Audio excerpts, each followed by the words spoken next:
We have attained the impossible, and we spilled our blood to achieve it, and you're prepared to give all this up. I know you hate him. You yourself know that you hate him, as you are meant to, by design. He goes against the protagonist, the man we sympathize with so heavily, the man who has suffered unbearable pain. How dare someone like Corkus try and tear him down? If you don't find yourself mocking Corkus, you are actively annoyed by him. But did you ever decide to entertain the idea that maybe his feelings could be understood and even justified? To Corkus, Guts was yet another person Griffith picked up along the way and gave purpose. Guts was like anyone and everyone else, or that's at least the expectation most had. The reality of how valuable Guts was, not only as a tool for killing but valuable on an emotional level, was difficult to accept. We see not only Corkus struggle with this feeling of inferiority, but Casca too. And remember where the journey began between Guts and Corkus, on a grassy field, the aftermath of one bad decision. The decision to try and rob Guts of his valuables. This decision resulted in Corkus losing one of his comrades, and another one losing their arm.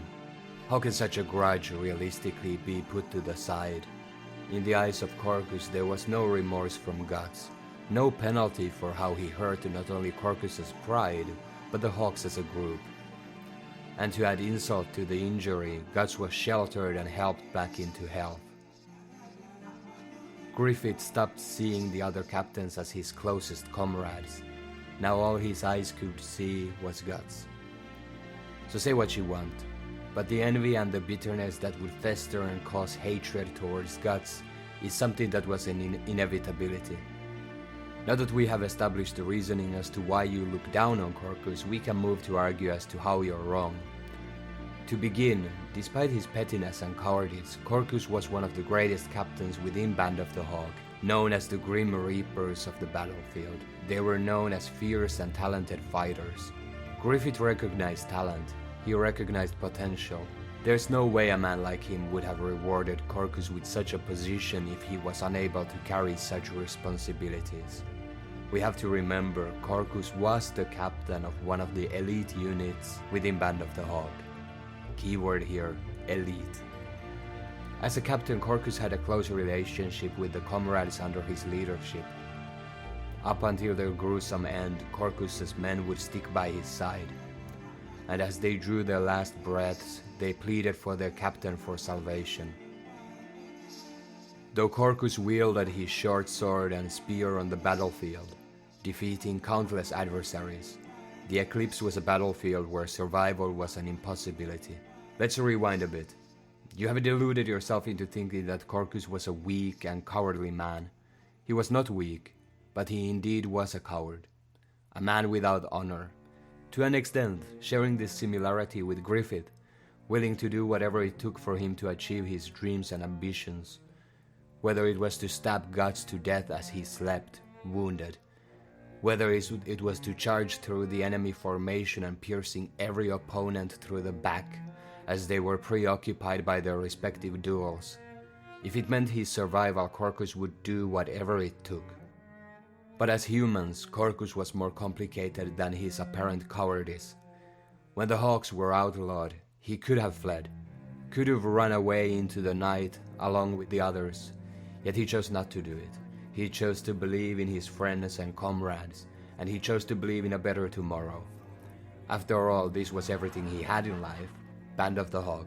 It was either this, or to start from the beginning, again. Having obtained everything he dreamt of, only for him to lose all of it within such a short time, Corkus had achieved his dream, but before he could even settle down, it turned into a nightmare. So what about the Eclipse? Corkus running away with tears and snot running down his face, slowly descending into madness, his fragile mind breaking into pieces, running and screaming, leaving his comrades behind. Do you really think he deserved this? After all his anger and pettiness towards Guts, he never did anything. Just a barking dog. A loyal man until the very end. And what did all the loyalty and belief bring him? Death. As we watch, read, and experience fiction, we often delude ourselves into thinking we would act as the protagonist would, brave, fearless, and strong. But the reality is most of us are like Corkus, not weak, but just incredibly regular, in a world that is anything but regular. So when you look at what happened during the eclipse, and you convince yourself that you would fight until the very last drop of blood left your body, you are lying to yourself. Fear, it is something so primal and unavoidable.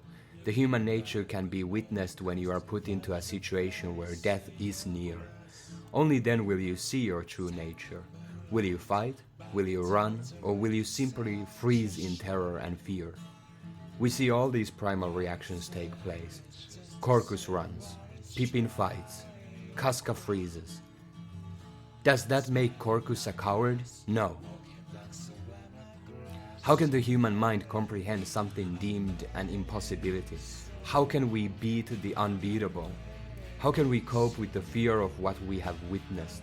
Our friends and comrades, who we have spent our lives with, now being chewed up and swallowed like their existence was the most meaningless effort imaginable.